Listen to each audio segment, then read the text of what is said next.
You're the first person that ever played with generative AI that I know of. I remember you sending me screenshots of early DALL-E stuff. Yeah. And you going, this is nuts. This is going to blow. This is like 5 years ago or something. Called it. Yeah. All right. Should we do it? So even, we've already started. So what? All the tattoos, don't let the tattoos fool you. When did you realize you were a nerd, Cam? Right now, this is an intervention. No, when did I realize I was a nerd? Oh, pretty freaking early, my guy. You know, you just are what you are. My settings came out nerdy. Calling them settings is nerdy. I like it though. But at what point, like, that we were just chatting about DALL-E, which is DALL-E, now called Crayon. Is it called Crayon now, is it? Oh, well, okay, so, I mean, this is kind of irrelevant, but yeah, that early version of DALL-E was DALL-E Mini, and it was based off the people who made that had nothing to do with OpenAI, and their product is DALL-E, and they just called it DALL-E Mini just to capitalize on the press release. Ah, right. And then Sam Altman et al. Said, hey, you can't do that, but this is pretty cool, and I guess it is building a hype for us. So they call it Crayon with an AI in the middle. But it was kind of doing what you would do. You know, you would send out these videos of drawing here's Bart Simpson in 20 different styles. Yeah. And then you were typing those prompts into it going, give me Bart Simpson as if it was the cover of a, Dean Koontz novel. And out it would pop. But you were doing that shit freehand. Analog. How did it feel to see how very quickly it was able to do something that was kind of, oh yeah, I see where this is going. Like magic. It was like magic. Yeah. But it's like any of that technology where at first it feels like that and you can get blinded by all of the cool possibilities before you remember that the people on the other side are humans and that humans tend to, I don't know, take things and just, I don't know, turn them into freaking slop. Yeah. So, I don't know. Yeah, this is like really interesting and there are some incredible implications of it. And, oh, cool, 100 marketing emails. Yeah, great, guys, great. It's one of those things that if social media was, the invention of cars, this is the invention of superhighways and no seatbelts. And like, we're still in that phase. We can drive 130 Ks an hour. This is amazing. People are dying, maimed, getting destroyed, getting killed, crushed to pieces. Yeah, but we can get from here to there real fast. Yeah, faster than we could before. Yeah, it's better than a horse. Yeah, but everyone's dying. Yeah. Oh, yeah. Yeah, but did you notice how quickly I got here? They died real quick too. That was efficient. Yeah, fucking smashed them. But it took until, sometimes talk about it, like the first car to go 100 kilometers an hour was electric. It was in 1912, and it was a Mercedes. Whoa. The first seatbelt to be mandated was in Victoria, in Australia, in 1973. That's a bit of a gap. How many thousands of people got killed and maimed and destroyed and lives ruined before that came in? I think we are now in the superhighway, no seatbelt, drink driving, phase of LLMs. That's super interesting. I don't know if you've ever read any Mustafa Suleyman. He's the guy who more or less created DeepMind. Google. I know the name. Yeah, which Google ended up acquiring or whatever.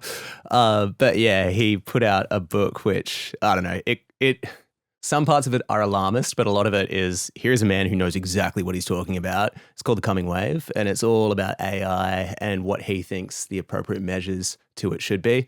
And more or less he argues for like stronger government regulation. Yeah. But that feels like a reductive take on it. Yeah. We could sooner de-electrify a city than take it away. It's here. Yeah. And there's no bottle. It's all genie. Oh. I'm so stoked you came on the show today. Last time we spoke on this podcast, we alluded to the fact that we needed to speak about the time we accidentally had a double date. So don't let me forget to do that. Cool. Well, Chekhov's done that again. We will get to that. But you're here because some pretty interesting things have been happening in the world of Cam Walker, aka Struthless. Not only in the video world, but also in the publishing world. You have another magnificent book. Your Head is a Houseboat was amazing.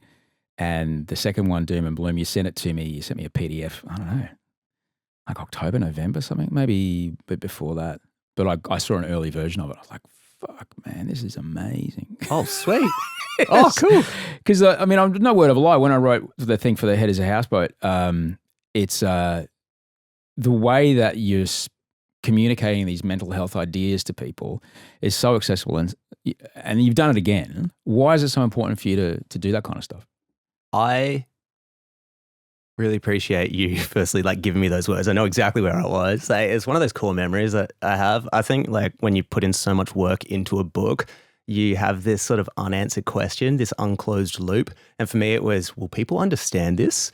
Which, I don't know, that's a little bit basic, but like that was it. And then you called me up and not only closed that loop, like you drew a few more around it. And I was like, oh, okay, sweet. All right. People will understand and like it. And it wasn't just me. Like people love, that same messaging has been coming out in videos and stuff all year, and people are all over it, man. Which is really neat. To answer your question though, why is it important to communicate these things accessibly? Is that what you're asking?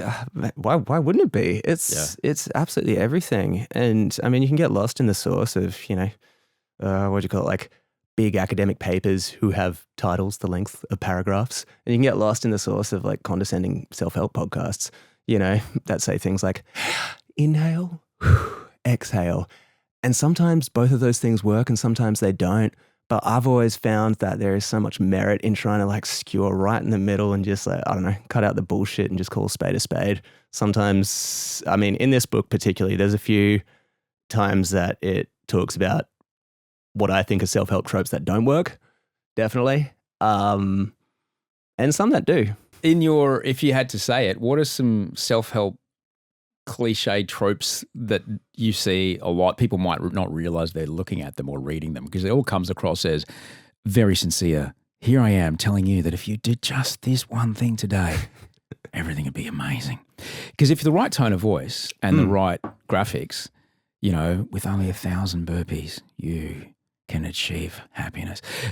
So what are some tropes that you have seen that you're like, you know what, let's just pump the brakes on this a bit? Because everyone's just trying to help, but they might not be being helpful. Yeah, I'd say sometimes the bar is set pretty high for the amount of mental gymnastics that it asks people to do. So like one that you'll see a lot, and I sort of mentioned it in this, is, I don't know, people will bring up an absolutely exceptional person, like, Viktor Frankl was able to recontextualize things in Auschwitz, or like Nelson Mandela was able to, turn 27 years of imprisonment into, basically abolishing apartheid. That's really, really inspiring. And the message that you can get from that is it doesn't matter about your surroundings. It matters what you make them mean. That's true. That's true. However, there is also a lot of merit in assuming that you are not Viktor Frankl or Nelson Mandela, assuming that you are average and assuming that you are having a really, really hard day.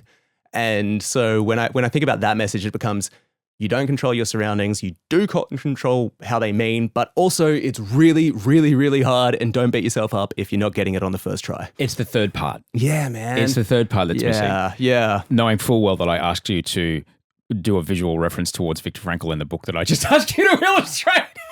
It was perfect. Yeah. But I mean, to your credit, like that wasn't the whole book. That was like one point of the book. And the next thing, if you read that, we wrote a book together. The next thing, if you read that, is the counter argument immediately afterwards. So it's not like you just did it in your own way. Which is kind of almost why I did bring it up. Yeah. Because that's just the kind of thing that I'm lucky in that I'm on the other side of that kind of big pop moment what you have when you realize, oh, hang on, stuff just happens.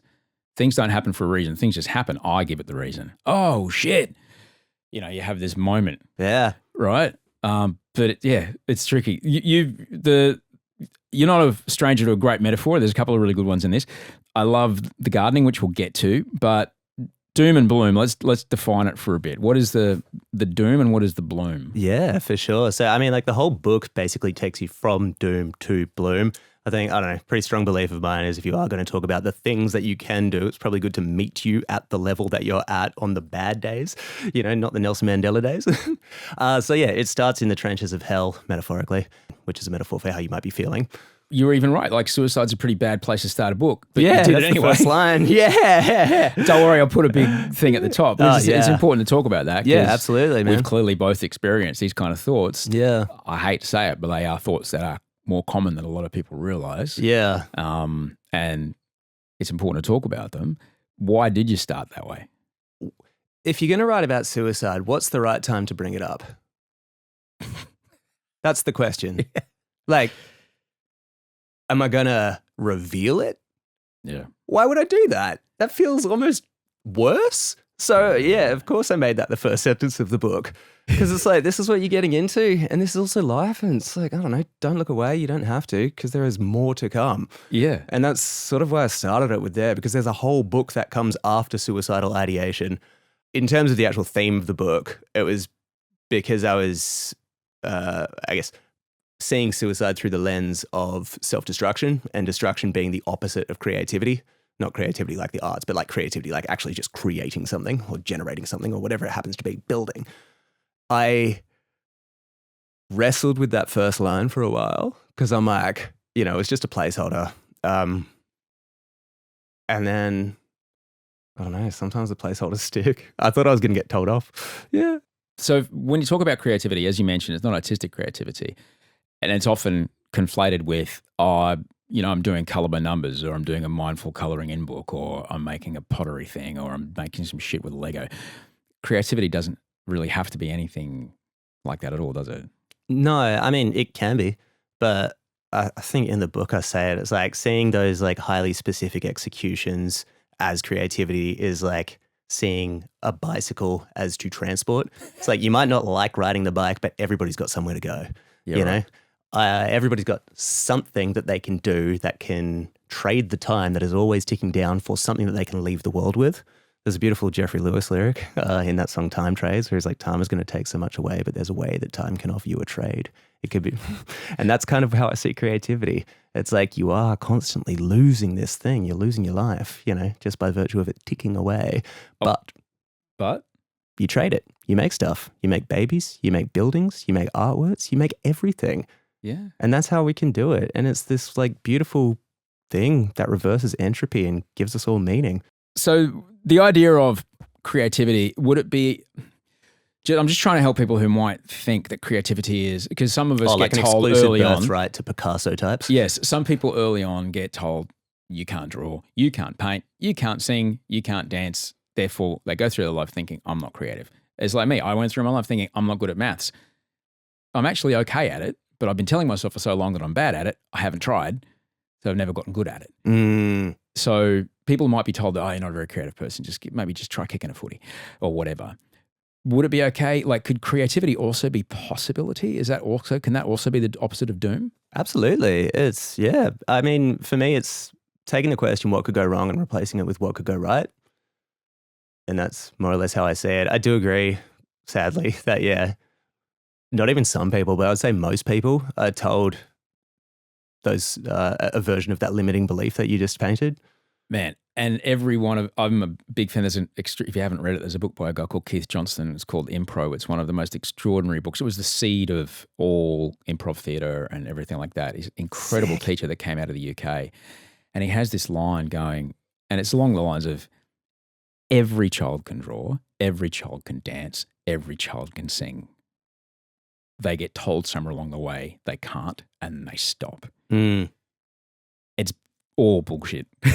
All of us can dance, all of us can sing, all of us can draw. We just don't. If we get told along the way that we can't do it, we just stop trying. And there's even things that aren't directly telling you that. I mean, there's so many societal forces that are like, well, that's silly. It doesn't make money. It's not productive. It's not efficient. You're not making any GDP right now, you useless dancer. And it's like, oh yeah, I forgot. Joy is illegal. You've talked about the moment of doom, and it can be really hard. And like everyone can, it's what's so hard about being in those places is it feels so isolating. They are really isolating, but they also feed themselves. Oh, absolutely. And you get really stuck trying to do anything you can to get out of those places, but all that does is get you stuck. What would you say to someone who, has heard you go, oh, you got out of it? Like, how do you even begin to climb out of those dark places? Firstly, if you are stuck and you're listening to this, I completely agree with you. I sound condescending and annoying. I sound patronizing, and you have every right to be skeptical. I sound like a conceited dickhead, and you are right.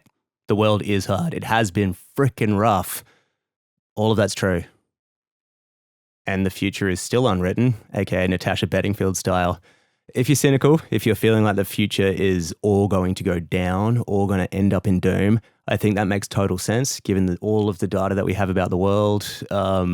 or more like the available data that gets to you, not necessarily all of the data, Yeah. but like all of the data that we're exposed to.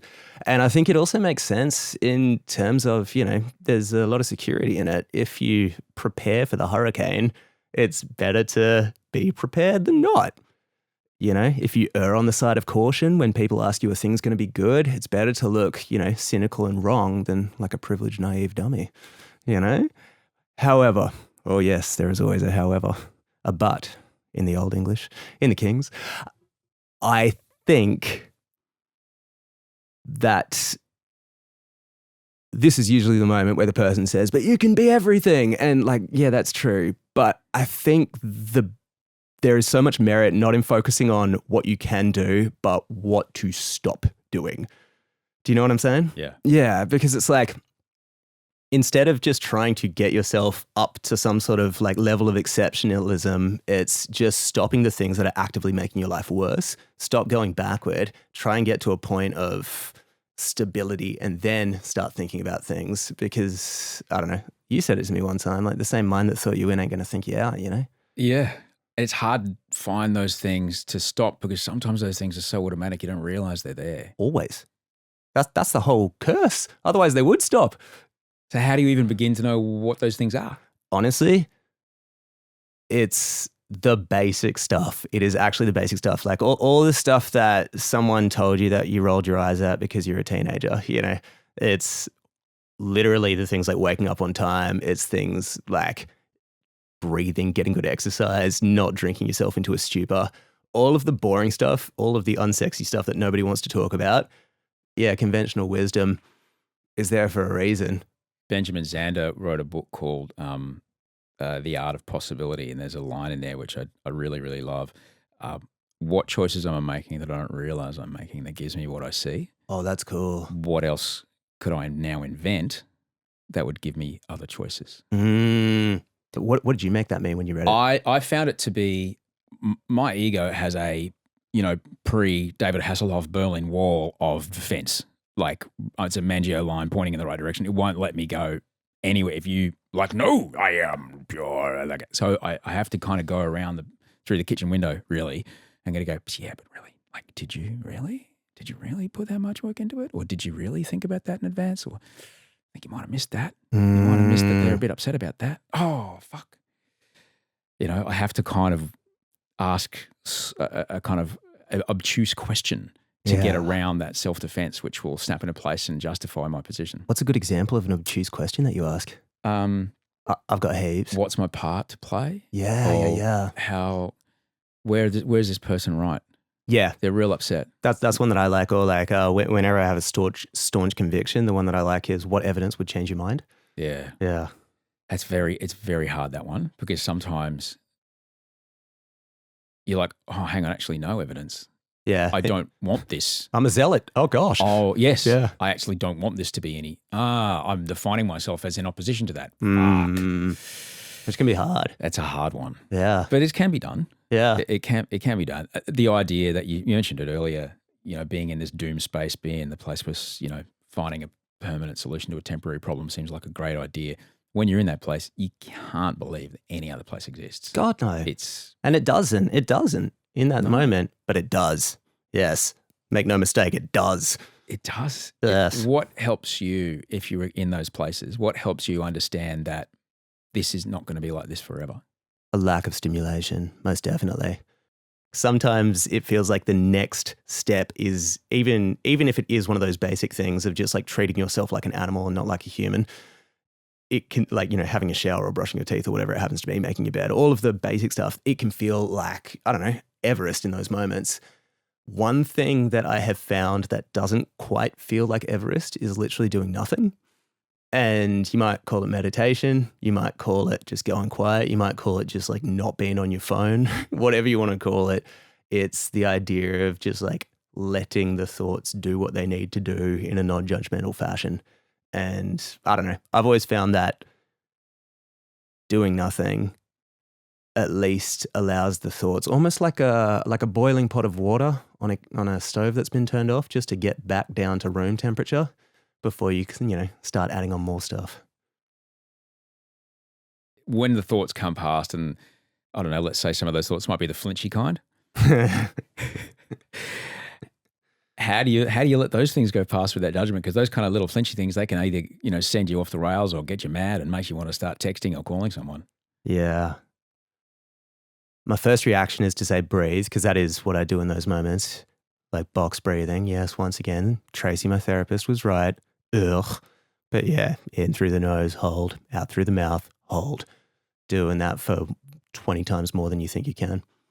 That is always going to help you. Oxygen will always be on your side. It is always your friend, except if, I guess, you're on fire. Just putting a space in between the thought and the response, between stimulus and response, to quote somebody that, we mentioned earlier you shouldn't be quoting, between stimulus and response. Kind of. No, we should not quote Viktor Frankl.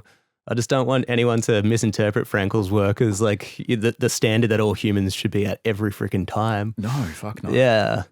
He just happened to be the right person with the right aptitude in the most horrific place of all time and had the capacity to use the skill set that he had to survive the situation. Completely. And then was aware enough about it to write it down. Yeah. We're lucky. Fucking hope we are. When you speak about, so if creativity is the opposite of the doom part, you write about effortless creativity. What does that look like, and why is that something that is useful? In the song Across the Universe, how you got like the Jagaroo Devon part, what Mr. Lennon, what he's talking about in that part? I'm singing Fiona Apple only. Yep. Okay. So what Fiona Apple's singing about in that moment? Hang on, what do you mean John Lennon sang a Fiona Apple song? No. It's the Danny Boyle movie Yesterday. And what they're all talking about there is, like getting into this, I'm going to do the Western guy thing of like butchering Eastern philosophy on a podcast. Mate, if podcasts were existing, like if Alan Watts was around when podcasts were around, don't worry. Oh, we'd have way more psytrance samples. Yeah, that'd be sick. So it's the idea of like having some sort of space that you can tap into, which is above yourself, a universal creative space that you can get into, and then like from there create everything. Sort of like Mihai Csikszentmihalyi's flow, which is probably the most westernized version of that. He more or less like define that creative state as somewhere that you can access that takes away like the inhibitions or the usual things that you would be thinking about in your day-to-day, like the usual ruminations, puts them out, and it engages you actually with the task in front of you. There's a handful of things that he says conducive to that, because of course like a guy who's like an academic about it is going to try figure out how you can do it, not just observe it. And some of them are things like knowing what the next step is, not having the tasks broken up into too big of a leap each time, so you don't have to keep asking, oh, where am I in the project? Where am I in the project? That's one of the reasons that I think drawing can be so conducive to the flow state, because it's not like or coloring in. I mean, I think like you say what you will about the coloring in trend, and I will say a lot of things about it, but the idea of just knowing what to do next is a gift. Yeah, we don't like, as humans, we don't like not knowing what to do. No. And I just want to be clear, like when you're talking about accessing, a universal thought, we are not talking about I'm hearing thoughts from outside of my skull. We are simply talking about how do I access the part behind all those flinchy thoughts, where my subconscious actually has all this creative input and is able to flow it out of me, because that's the real power of our brain, is the subconscious that does all the, essentially it's the cloud computing, is our subconscious. And the stuff that we speak is only the stuff that comes up on the screen. There's a lot more going on there, but it can be hard to get back there, and we do need to sometimes manufacture moments like that, and they do come from stillness. You talk about, I do love the gardening in this. I love the gardening in it. I never was really into gardening, and then I met my wife Audrey, who's from Fiji. She's got quite the green thumb, and now I'm like really interested in the food that grows in our yard, and it's really nice. You talk about tiny happy seeds being planted in the soul. Yeah. Talk to me about, like, was there a moment that happened to you when you realized this is what it is? Yeah, most definitely. It was actually what kicked off the whole book. But one of my old best friends, I got a call one night, and his brother had said, a few hours ago, he committed suicide. Yeah. And it's one of those, you get those phone calls in life and you just don't forget them. You're like, reality shatters and you can't do anything. Yeah. That week, he asked me, the brother, asked me to draw some artwork for the funeral. And so I was like, well, I don't know, I guess I'll do that. What the brother didn't know, though, is that I'd been, I don't know, I'll call it gobstopper depression, like long-lasting depression that you just kind of just put up with. And if you want to eat with a gobstopper in your mouth, it is possible. It's just kind of annoying. So it's like living with gobstopper depression. It's not enough to throw you off your course and actually deal with it. You just kind of put up with it. It's like a golf ball sized chopper chop. Yeah. Humongous things. Very dangerous. They will occlude an airway like that. Yes. But yeah, you're right. But you learn to live with it. You can eat a meat pie around a gobstopper if you want. Yeah. Hard though. Yeah. And then one day, I think the gobstoppers are kind of cool because, like they shatter into sherbet and just go, and they really make their presence known as they go. And I think that that's what the phone call was, because reflecting on it, I hadn't been making anything until that point. I had not been drawing, like quite a lot, not. And all work and no draw makes Cam a dull boy. Pretty much, man. Yeah. And I guess maybe this brings back in the idea of flow, like actually being assigned a task and some stakes and a deadline, which was this funeral. They were like, yeah, you need to draw this thing of like your old friend and make it beautiful. And so I just started drawing, and there was something cool. Like, so my mate who I lost, we used to make so much stuff together, man. Yeah, we were in like bands together, and we would always play gigs, and we just do I don't know, just one of the most wickedly creative dudes I've ever met. Just such a freaking brilliant guy. And I realized when I had accessed that creative state up there while I was drawing, that it was almost as if he was still there. Right. Because there was a timelessness to that feeling, to that mindset. And I was there with him, even though he wasn't there. And I think, to answer your question, those tiny little seeds were the fact that sometimes time isn't linear. Sometimes the memories are not in photographs, but in your mental states, And when I got into that creative state, there it was. And those tiny seeds planted, and I kept drawing. There was early on when I rode motorbikes, but early on in my motorbike riding, I mean, riding bicycles for a long time, but I went on this big charity ride up a place called Putty Road, which is north of here. I know it. Yeah, it was pretty fucking fun. But I found that I was on the corners, a car on this big blind corners, a very, very bendy road.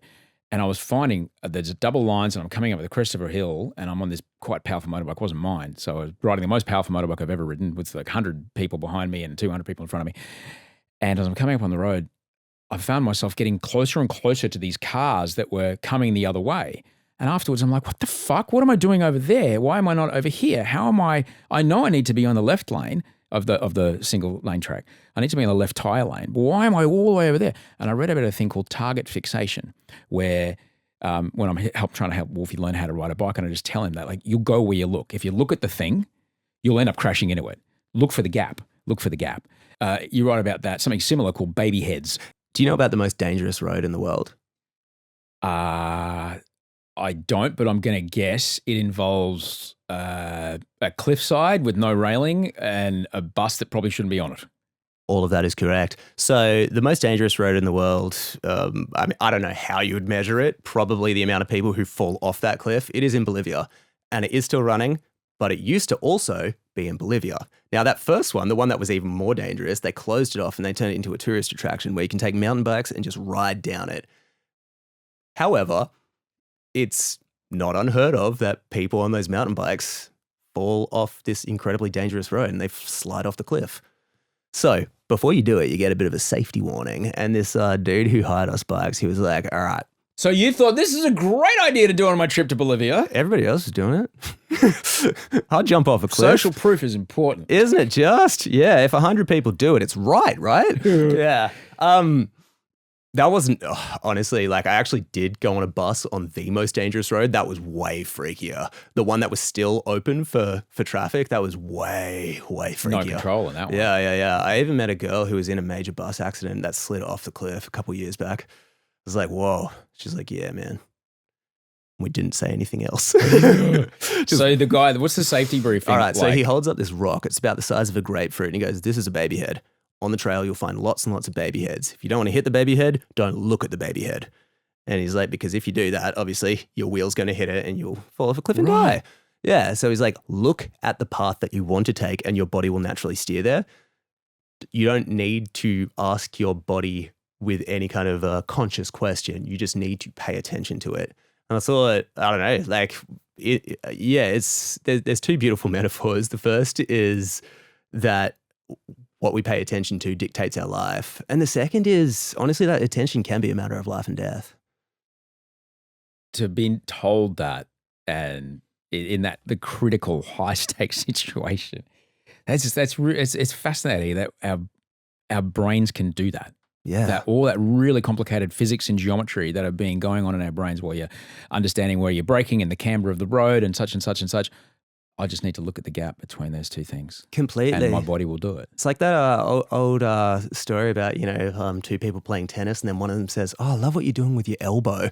And then the guy just starts choking because he's overthinking his elbow. Right. Yeah. It's sometimes you got to focus on the goal and just trust your body, or trust that you know what you're doing. Why gardening? Fun. Yeah. No, it's beautiful. Like the book is all about gardening, which I do love.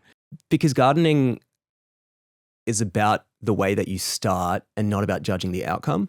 So if you were to think of a carpenter or somebody building a building or somebody manufacturing a product, there is an end state that you want to get to, and everything that you do begins with that in mind. Whereas gardening begins with the start in mind. It begins with getting the groundwork right, making sure, you got like the fertilizers all nice, and then planting the seeds, and then whatever grows, being like, well, that's just the speed it grows. I don't have to judge it if it's not fast enough. That's just the speed it grows. I've already done all the groundwork. So what I liked that in terms of life was probably honestly what we started this conversation with about not judging the outcomes or what you said about having expectations that were not met with the reality that you're walking into. That is always going to be a problem. I mean, I'm not going to solve the human condition in this hour, Osher. I'm really sorry. It's all right. However, one of the things that you can do is just know that you did everything up front as well as you could.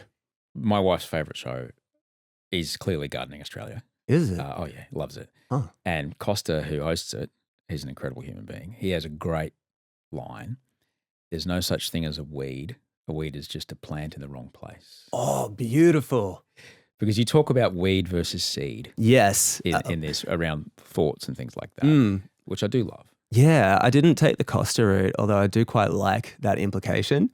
I took the route of the idea of things that look like a lush garden aren't necessarily always a lush garden, in the way that things that look like success aren't always success, and often those things that create the thin veneer of the goal that you want, sometimes they grow real fast, but they can actually make gardening a whole lot harder.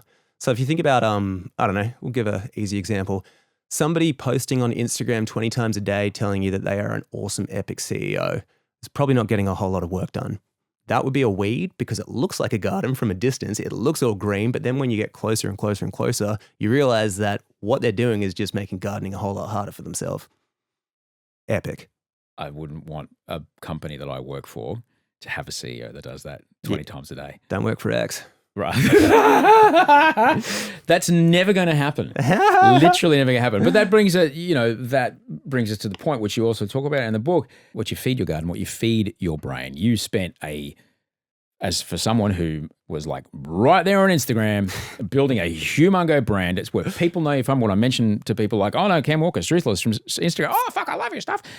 And there's a gap of like 18 months or something in your Instagram feed. That took a lot of effort, but when it comes to getting back on and re-engaging with that, how do you make sure that feed doesn't do any harm?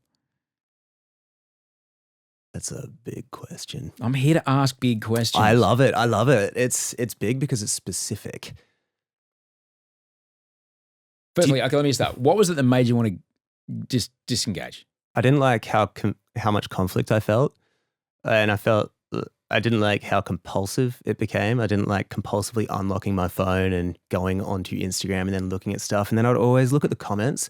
And there's such a difference between information and opinions. Sometimes opinions are great, because, a point of view is necessary. But a lot of the times when they're in a comment section, it's not. It's just like, I don't know, eating the sugar packets at a cafe, just like pouring them down your mouth and just being like, yeah, this is sustenance. And then being like, why don't I feel so good? So that was probably how I started feeling. And the conflict just seemed to come out of nowhere. Plus, I mean, like, this might be my paranoia when it comes to tech and big tech particularly.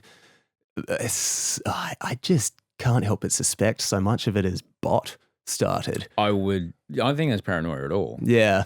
I think there's definitely that's a humongo factor. Yeah. That a lot of people don't consider. Yeah, but I don't know. It's like the idea of like people hijacking your thoughts, like basically saying, hey, hit this baby head by having these inane takes about absolutely nothing, things that will not ever be relevant. Things saying, oh, notice that you got yellow and pink. Did you know that those are the colors of, I don't know, some murderer? And that means that you are complicit in murder? And you're like, oh man, that's not a point. That is not a point. Why is that in my head now? No. Why am I smoking this mental cigarette and not breathing? So that's a fair reason to get off. Yeah. What was the detox like?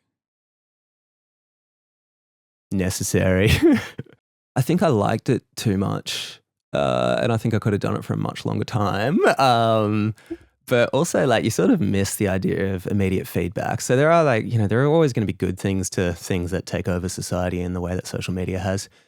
I'll go with the good because it's kind of obvious. Your head calms down. You sort of get a worldview that isn't rotted by clickbait, and you can start to see around you that there are good things, that not everything is a crisis. Like a term like breaking news, for example.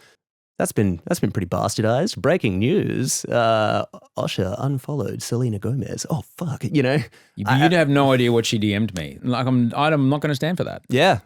How dare she? Yeah, we're canceling Selena here on Better Than Yesterday. Yeah. Nah, Selena, I too am a bad liar. When there came at a time in your life where you got a family now, and there's few things that are as stimulating as toddlers. So yeah, you were like, I was just gonna put this phone down here and just engage with the most exciting, most incredible thing. Yeah, and also like a beautiful thing. And I mean, like this comes back to the idea of creativity, but I don't know, man. It's like this is everything that the human experience has led me to want. And it is just like the pinnacle of happiness and joy, and nothing could ever compare to it. And yeah, sure, that's a cliche, but it's goddamn true, man. There's a reason there's so many billions of us. Yeah. Because this is the effect that it has on people. It's incredible. And then they work on commission, because then other people tell other people, hey man, you want this thing? It's fucking amazing. All you got to do is find a person like this and just put this there and do that there, wait a couple of months, bang. Boom. Boom. Now you have meaning. Now you have meaning in your life. Well, you can find meaning without it. I want to be absolutely clear about that. You can find meaning without it, but when that shows up, that meaning is like, hey, you better fucking get it together. Pretty unambiguous. Yeah. You can absolutely find meaning without it. Oh, yeah, you can. Absolutely. But it does really show up. Certainly, speed runs it. As you're realizing, marketing's a thing. You got to make money.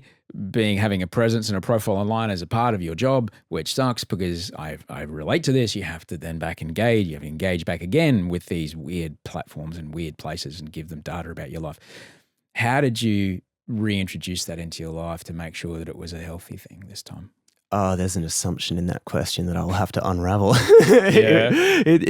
I feel like I can't be healthy with it. I don't know. I'm a bit like you in the sense that I can get easily fixated. Yes, easly fixated. That's what I'll say. Yeah, and sometimes that fixation can turn to a compulsion, which I cannot really snap out of sometimes. Yeah, that's what you said. Pretend I said that, everybody. So I just said what Osher said. And that is exactly how it felt. So at first, it's like any addiction, it's like at first it comes back and I was like, oh, this is great. I'm in control. This is awesome. And then next minute you watch your screen time go up and you're like, oh, damn, dude. Turns out I'm me again. Oh, shoot. I had to go get a thing. It's actually, I've tried every single one of those fucking screen blockers and blah, blah, blah. I've had my wife put my passcode in for me.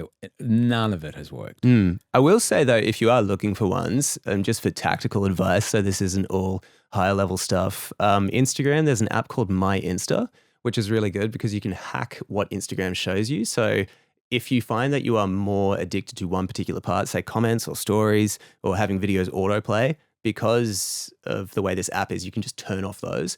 So the way that I use Instagram is I've basically got the app that doesn't let me see any comments. I love that. Oh, yeah. I'm on. Yeah, dude. Because that in combination with this other thing that I found, which is the only thing that has got my screen time down ever. Yeah, a hammer. Very similarly, it's a brick. It's about this big. Yeah. It's an RFID thing with a magnet on the back and it sits on my fridge. Oh, I done seen ads for them. Yeah. It's fucking good. And it's the only thing that has worked. So you stick your phone in it. I just go tap it like I'm paying something at the cafe, and until I'm back in front of my fridge and I tap it again, it won't work. Wow. It's really, really good. Do you find yourself ever, I mean, it gives you so much pause before you can actually do it, but do you find yourself ever just hacking it or like lying to yourself and being like, oh, I'm just going to the fridge for a snack? No. Really? No, not at all. How do you use it? Not at all. I used it mostly for Instagram. Yeah. That when I find myself just a bit too much in there, I just turn it off. Wow. And then I go to open it and oh, that's right, it's not there. If I want to look at it, I'm going to have to go upstairs or go home and no, then I don't really need it that much. Yeah. It's enough to just interrupt, giving you that moment between stimulus and response, that moment between, I need the dopamine. Do I? What if I go and look at this beautiful melaleuca tree right here and smell the flowers and look at the rainbow lorikeets enjoying their life? And you're like, damn, I wish I knew what the dumbest person alive thought about this. You ever just think that? That's the one. Well, they're not even there anymore. It's a bot doing a terrible impression of the dumbest person alive. Yeah. Which is, which is a drag. You wrote the other book before, was it before you had kids? Yeah. How did having kids and becoming a father change? It was before the second child came along. Yeah. How did being a dad, I'm at one kid, one book ratio, thrown upon you? Oh. How did that change the way you approach this? Oh, in so many ways, man. So, I mean, we'll go through them. I'll go through like the sort of philosophical ones, and then I'll go through the actual tactical ones. The big overarching ones were probably the fear that I felt around the future, and the can relate. Yeah. And the fear that I felt around the fear of the future and how sometimes I think preconceptions about what the world will do or where the world will go can be actively damaging, particularly if they are apocalyptic. Yeah, like general catastrophizing and then like collective catastrophizing as well. So I don't know, like, yeah, the idea of time in the future became really, really real to me once I had my first kid. Because it's like, all right, so, she's going to be this age in this year. And it's like years that sound like sci-fi. I'm like, that's when Blade Runner's set. That's right. But I'm like, no, that's when she'll graduate high school. I'm like, oh, dude, that's crazy. And I don't know, it's like, the best measure I have is the past to predict the future.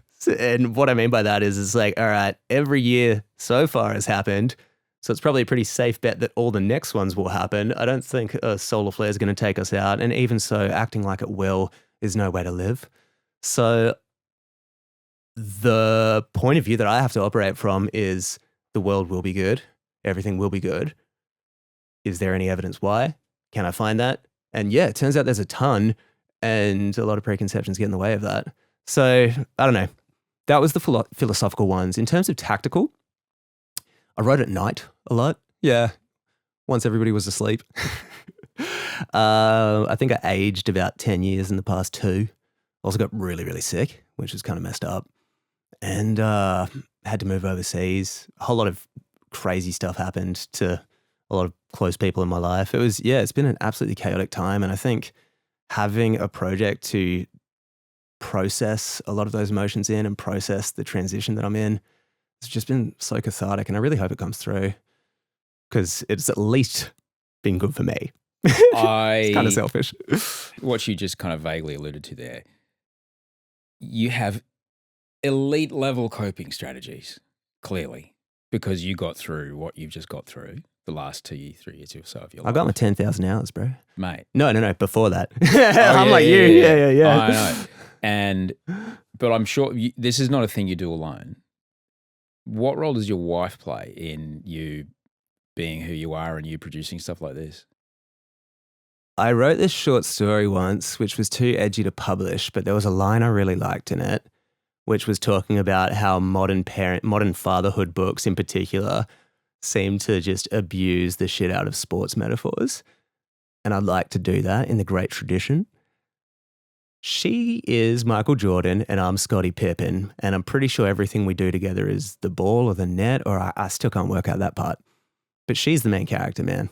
She's the reason that we keep winning championships. And I am just there. Also kind of being the reason. And I guess it's our synergy together. But like, yeah. How do you, when you're having your tough days, how do you be sure that I'm not making hers worse? Yeah, because she's in there with you. Yeah, bottle it up unhealthily like a man. What do you do? I try to do that. Yeah. But sometimes I can be less useful with my communicativeness about it. Like I probably choose poor words because I will be able to explain what's going on, but forget to sometimes make it not as clear but it's not on you to fix this. I'm just letting you know what's going on. Yeah. Sort of implying the disclaimer and realizing that that can cause a fight as opposed to actually saying it out loud. Yeah. And even if you say it out loud, sometimes just your tone is not saying it at all. This isn't your fault. Like, go on. Yeah, this is something that I struggle with. Yeah. What I think I sound like is very different sometimes to what I do sound like. Yeah. And that can change depending on the underlying precondition, and I might not realize that something's coming out spiky. There's a few things that we have in those moments that I don't know, we've been together for, I have no idea, 13 years? Oh. Yeah. That seems right. Thick and thin. Yeah. Through yeah. And growing up together as well, you know, it's kind of beautiful. But there's a few little things that we've taken from various sources and podcasts and some that we've invented ourselves to get us through those days. One comes from Brene Brown that she talks about doing with her husband, which is when you've both had a hard day, you say what percentage of energy you're bringing. Like, man, I'm bringing 20. Are you bringing more than 20? And if she's bringing 80, we're like, okay, sweet, we've got 100, which means we can look after our kids and get through the night and then just get to tomorrow. And sometimes she'll be like, I'm bringing 5. And I'm like, I'm bringing 15. This is mine. And you know that it's up to you to rise to the occasion. And I mean, sometimes you just have to like bite the bullet and do it. So that is often respected. The other thing that we do is we don't have too many communication issues. And I'd say part of that is us both being chatty Cathys. And the other part is this code word that we have for none of this is on you. I am just saying this because if I don't say it, I'm going to feel worse about saying it. But it's not an accusation, even though it might feel like one. This is a complete diffuser. Can I say this? You have to be completely honest. And the word we use is Rigby. Rigby. Yes. It comes from the show Silicon Valley. Oh, I haven't watched enough of it. Oh, man, there's this part where like 2 of the engineers are bitching about Richard and they're like, oh, Richard is great, but... And they find saying that is too long when they're bitching about him. And so they're just like, oh, can we patch it in the way that an engineer might? They're like, oh, yeah, Rigby. So, yeah, kept that one, changed the context. And it's honestly, I reckon I've saved like, and her as well, like probably like, yeah, collective months of disputes. Wow. Yeah. Because that is the big part of relationships that people tend not to talk about. Sometimes you really get the shits with each other. Yeah. And there's this, it's the coming back together part. It has a cycle about it. And you've got to be good at the coming back together part. That's the thing that really gets you there. How do you do it? Fuck me. How do I do it? Doesn't have to be in a relationship. How do you do it with people? How do you diffuse? What's your pressure valve? I breathe a lot. And I've also kind of recognized that one of my psychiatrists told me that I have 2 time zones. I have now and not now. Whoa. And that's it. Oh, I love the simplicity. And it really helps me understand, like, how did I fucking forget to do that thing that I knew was really, really important? And now I haven't fucking done it. And now I'm sending a message to other people that they, as far as they can say, they're not important to me. But they are important to me. I sent you one last night. I know. Yeah. But that was a not now time zone. Because, like, right now, I'm here. I got this thing. And, like, I fucking got a tea bags. And that's that. And it was really difficult. It's really fucking difficult. So having some understanding of that is really hard, but also it's really useful because when I was going through all the chronic pain stuff, I had this fucking superpower because I would just forget how much it hurt yesterday. I can relate so hard to that. I would just forget that by 9 p.m. I will be breathing through my teeth.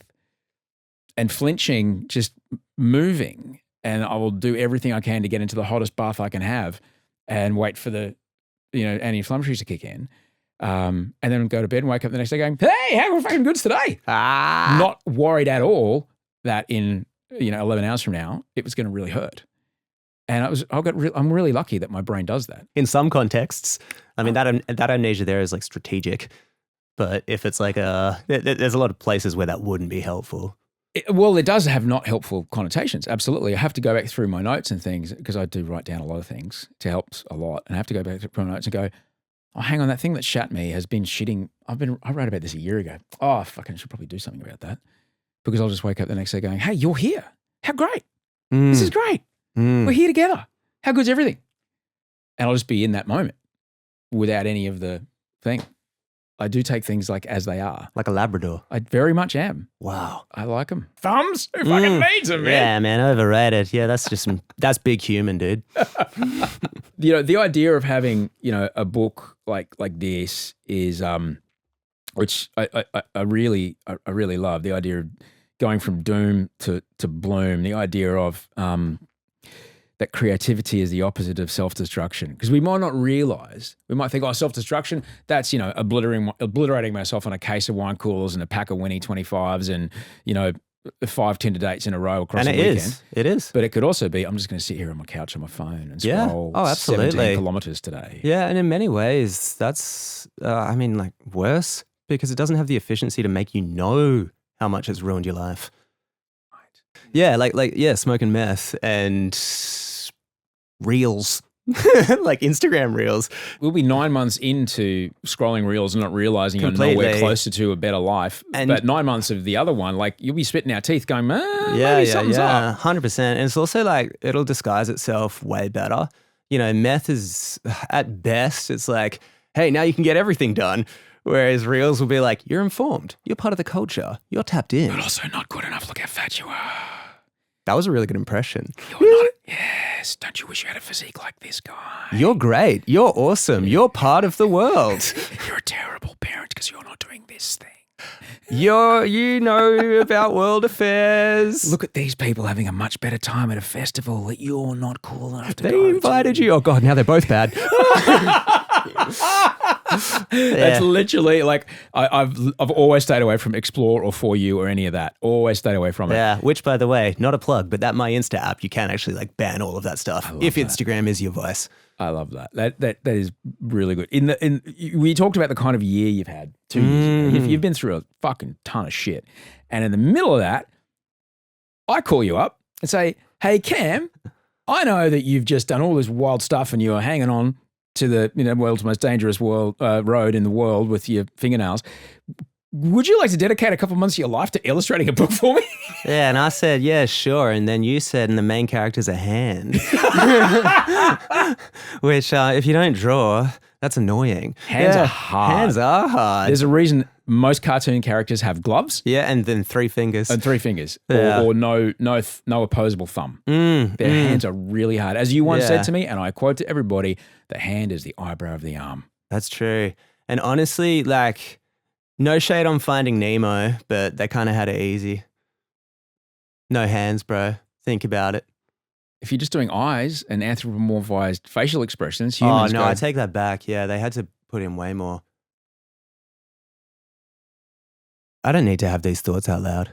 I disagree. I'm going back to watch Finding Nemo. All right. I've dived on the actual dive site that inspired the opening scene. That's sick. It's in Fiji. It's fucking... That's sick. Yeah, the people from Pixar, one of them were like, this is the place. This is where we start the film. Oh, that's so cool. It's where there's this big kind of ridge line that ends, it goes down like, I don't know, kilometre. And so you get this big pelagic cold water fish that mix with the tropical fish right at the top of it. It's wow. Bonkers. Oh, and thanks for rescuing me. That was great. Cool. It's a long way down, but it's fucking, it's really good. We drew a hand character. We drew a hand character. And so I asked you, it's like, can you do this for me? Because I adore the work, I adore the way that you communicate. And there was no one else I ever would wanted to illustrate this book.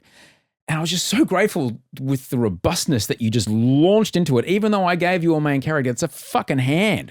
One of the hardest things ever to draw and make look expressive. Like, the hand's got to be sad. The hand's got to be excited. The hand's got to be running. Yeah, which is real fun. And then even you'd sort of like broken the rules of hands as well, because you're like, okay, I want the pinky to have like 4 more joints in it, so it can do like all of this kind of like sassy stuff. With like, occasionally the hand goes on a hip. Though I think I do remember going to school with a kid that could do some cool shit with his little finger like that, and it would make people vomit. he's in jail now.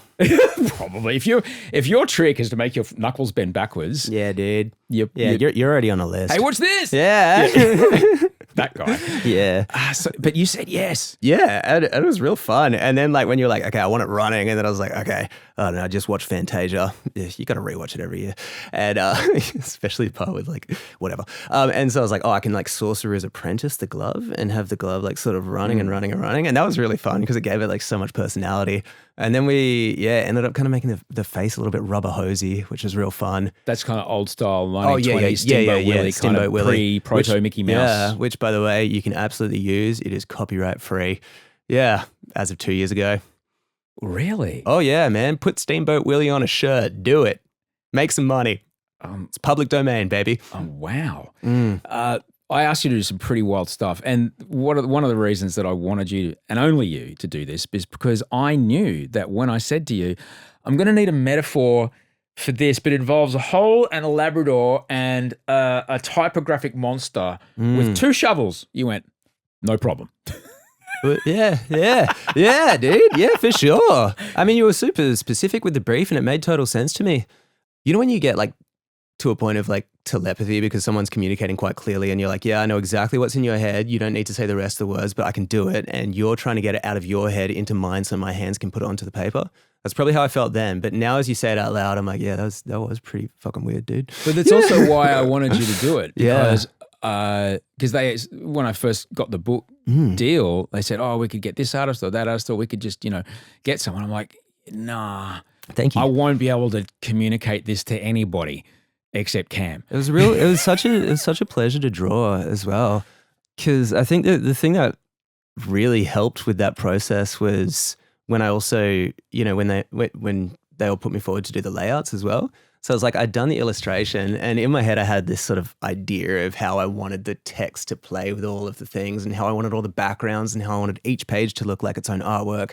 Because I feel like the book you wrote, it's 100 and something pages and each page has its own lesson. And I wanted, I don't know, in my head I had it like envisioned it's sitting on somebody's stand on one of those open bookshelfy things where it could be there. And I'm like, okay, I want to make each page worthy of that position in a room. That it exists by itself. Yeah. And so I was, going from that as my starting point. And I don't know, maybe it's what we were talking about before, the fixation. I just kept going and it was so much fun.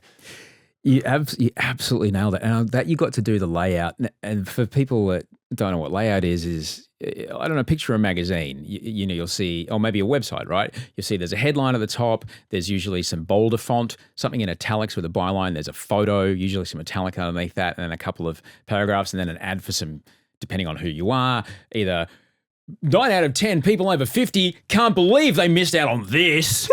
And then the rest of the article. All right. Yeah. Which is me. So that's layout. Yeah. Okay? But that can tell the story. It can either detract from the story. Like anytime you've sat, if I ever use a web browser that doesn't have ad blockers on it, I'm like, how the fuck do people deal with all this flashing shit? Yeah. So I have everything locked down. The layout can either detract or really amplify. And the fact that you got to do the layout just amplified so much of it. Even things like color choices of backgrounds in converse to, the antithesis of that point 20 pages ago. It's unbelievably well thought out, man. Oh, thanks, man. I appreciate it. It was so cool. Yeah, it was real cool and got to design my own font for it, which was really fun. Yeah. So I don't know, just putting everything on the page and just feeling this holistic sense of aesthetic ownership. It was beautiful. What I really liked as well is that when I was trying to pitch you something that wasn't working, or you were doing something that wasn't quite missing the mark, I don't think we ever had a moment where I was like, fuck you, it's got to happen. It was like, okay, man, sure. Yeah. Absolutely. If that doesn't land, take it away. Yeah. I was so wonderfully detached from, I just wanted to do this. How do I get it to do this? I'm not attached to. I love that we were able to do that. Yeah, thanks. I haven't had a working relationship like that for a while. And it was Really? well, I mean, I have really Yeah, of creative course, of working course. relationships, but it was a really positive thing because we're both creating this thing. It's no longer just mine; it's ours. We have to both be cool with it. Both our names are going on it. Yeah. And I really like that we were able to do that. This is the very iPad that I did a lot of that sketching on. Oh, actually. true. Yeah. True. All right. I'd like to bring in one point of tension and critique your handwriting. I've terrible handwriting. It's so bad. I have the worst. It is like you'd make like obviously your parents are doctors, you know. That's true. I'm gonna bring up I've probably got some stuff. Oh yeah. Yeah. All right. I want everyone to just I'm going to bring up an original one of my original sketches. A lot of these were done on the plane. Your sketches are good. Thank you. You're very good at drawing. And then Thank you. And then it's just these like it's like reading shorthand in like you know when you read like old court documents and there's someone who would like do like the squiggles and stuff. Stenographer, yeah. Yeah, that's the one. I've got one of the original sketches here. It's about the one regarding cognitive fusion, which is a very difficult thing to talk about, but it's one of the things that really distracted me. That's that one. Yes. Yeah. And the idea was that you have this thought, and the thought is so intense and so visceral that it's like you're getting sucked into the horror movie, and suddenly you're there. I don't know if you remember that. Yeah, this is exactly what I mean. It's like these are super legible sketches, in my opinion. Like I completely understood what you were talking about. It's like, yeah, Glovey's watching a horror movie, then that horror movie feels like it's alive. And then it's like, yeah, here's the runes, you know? Yeah. You're like, all right, decipher those. Genius. Yeah. I listen to a lot of Viking metal. You're like, yeah, here's my impression of every language at once. There was a couple of and a couple of the sketches were, which I'm stoked about. A couple of the sketches were my actual hand, because I was like, oh, how do I draw the hand? I want to do that, and so I would hold the iPad like this and take a photo of my hand in the position I wanted it, and then sketch over it, and then put the face on it. And a couple of them made it into the book. Sick. Which I'm stoked for. Yeah, I definitely made it left so I could like, you know, do it live time. Like, Mate, and I'm glad you did, because the live show. So the next live show, you wanted me to make a puppet, like a giant life-size puppet that I inhabit. Yeah, inhabit. Yeah, analog. And you were like, nah, dude. So I'm working with a guy who's a professor at one of the art schools here in Sydney, and with another mate who worked on the Minecraft movie, and to live motion capture my actual hand using a hacked VR headset, wearing a headband with an iPhone 12 on the front that captures my face.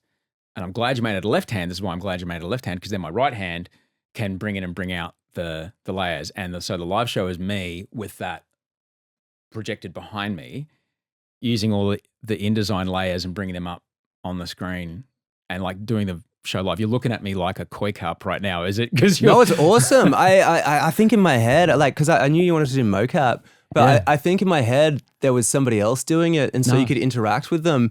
But the fact that you're doing it all by yourself, you're like Beardy Man or something. It'll be me, you know? yeah. Yeah. You're like just doing it all at once. Well, because, you know. Like Reggie Watts. It's not the 80s, man. You can't take 12-piece funk bands on the road anymore. You got to do it by yourself. Like every other person I take on the road, it's like, your margins start to go out the window. So it's like, how can I do this with as little few people as possible? And yes.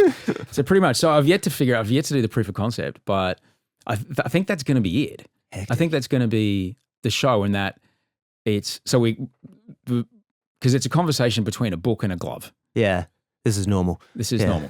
So the whole book is a conversation. Mm-hmm. Okay, so I'm thinking the live show will be Glovey, which we called Bookie and Glovey. We'll call it Glovey will be reading it in their voice, because I couldn't figure out how to turn the mocap off and be the voice of the book. And I didn't want to be overly cranky or have the pathos really get in there from the book voice. I wanted Glover to be curious and go, how would you know? Like, it's reading the text as it comes up. Go, oh, well, I guess. And they're responding. Glover is responding to the text that comes up. The other character is just simply the text coming on the screen. It's so ambitious. I fucking love it. I love it so much. Sorry, I keep swearing, but like, yeah, dude, that is awesome. Are you kidding me? What's the name of that? I can't remember. He's fucking unbelievable. He's the greatest baseball player that's ever lived. He's a Japanese guy. He's playing for the LA Dodgers. And on the night, you know how they have the bobblehead nights and stuff like that? Literally every child wins a baseball bat some nights. It's fucking amazing. Baseball is incredible. The merch is brilliant. But on his bobblehead night, he walks out to the plate and he points at the fence and he goes, poink, and hits this fucking tater and goes straight over exactly where he wants. Mad homer. Like, you got to point for the fence and you got to hit. You might not get it, but you got to go for it. You got to go for it. That's sick. I don't want to leave the conversation without speaking about the double date. Oh, yes. The accidental double date. Yeah. For me, it was an anniversary, and for you, it was a Friday. And I found that funny. I guess maybe like it was the esteem I held you in versus maybe the esteem I didn't hold myself in, that I was like, man, this is all my money. Like, we're going to go out here. It's going to be awesome. It's like this fancy thing. And you're like, oh, hey, dude, I'm just chilling. And like, that was like you felt so, I don't know, like successful, I think, like from my point of view, that I was like, wow, you can just go to this restaurant. The occasion was love. Well, the occasion was I am going to take Audrey out of the house away from the kids, and she and I are going to look at each other across the table and eat some food and talk about not kid stuff for a while. See, successful. You know what I mean? Yeah. It's like, I don't know, like you're just doing something beautiful for the sake of it. It was pretty lovely. Yeah. And the now, not now brain, I have to be very deliberate about that kind of thing. I can totally forget that is a really important thing to do. If I don't make the plans in the now phase, they don't happen. Yeah. So I have to be really quite strategic about it. But it was this beautiful restaurant. I don't know if it's still there. A place called Yellow in Potts Point, which is a vegan place, which is great. And there was a degustation menu, which you could get. It was actually pretty decent. I think it was like 120 or 140 or something. 10 courses or something. And each one came with its own little juice or something, which was amazing. And it was a packed restaurant. And we got brought in, and there's this two top right there. And sometimes in a restaurant, the two tops are, I just say like beach towels. There's a distance which is acceptable, as in I'm lying here mostly naked next to a stranger and I'm fine. Those tables were really close. Closer than two people who don't know each other, close enough that the people probably are going to get to know each other. So close that, and I've got shitty hearing, there was no way you could not hear every single thing the other two people were saying. It was that close. And as we moved to the table, as we get there's like, holy fuck shit, there's you guys. Yeah. It was lovely. It was lovely. Of course, like the closeness, I remember what you said afterwards. You're like, it's kind of like being on a plane, where it's like you talk to the person next to you if you're in a friendly mood, maybe for like the little bit, but there's a point where you both have to make the silent agreement that you are going back into your own world. And that could be hard to juggle. And I remember you being like, the way that you put it, you're like, oh yeah, we catch up. And we do our thing. Oh, and by the way, da-da-da-da-da-da. And I was like, man, what an interesting little moment. It was. Yeah. It's so wild that we had this kind of accidental double date. Yeah. But I think it was because it was an anniversary. Yeah. Normally we would have pushed the tables together. Yeah. But it was this special night. Mm. And I was like, no, you guys have your night. It's your anniversary. I don't want to, no. Because I will just talk. And, you know, the conversation will just somehow always become about me. And this is not what you want. One thing I really remember that I haven't told you about from that night was you ordered mocktails with all your dinner. Yeah. And I remember clocking that because I was still drinking at the time and being like, oh, it was just like, yeah, we'll go back to seeds. It was a tiny little seed of possibility of sobriety. I'm like, oh, that's how you go out to a restaurant, is it?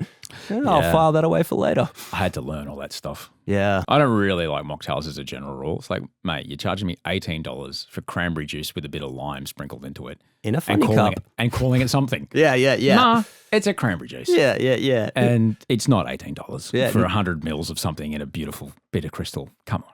For an Appalachian sunset. A guava dream. You know, I think the people who work at the crayon color factory work also at the mocktail naming factory. And fonts, naming fonts. Yeah, that's the big 3 services they offer. They're like, yep, this one's Heather Mist. You're like, all right, bro. Well, look, maybe next time we're over your way, we might actually have how many would it be by now? Like a septuple date? Yeah, we'll finally let the tables touch. Yeah. That'll be cool. I think we're ready. Yeah. Are we ready to dock? Am I the first guest you've asked? Are we ready to dock to? It's a no. I can see it's a no. I don't want you to think this moment's not special. Wow. Okay. Now that's cool. Yeah, we wrote a book together or whatever. I wrote a book myself, and I guess I'm going to do that again. It's chill. Whatever. Bye.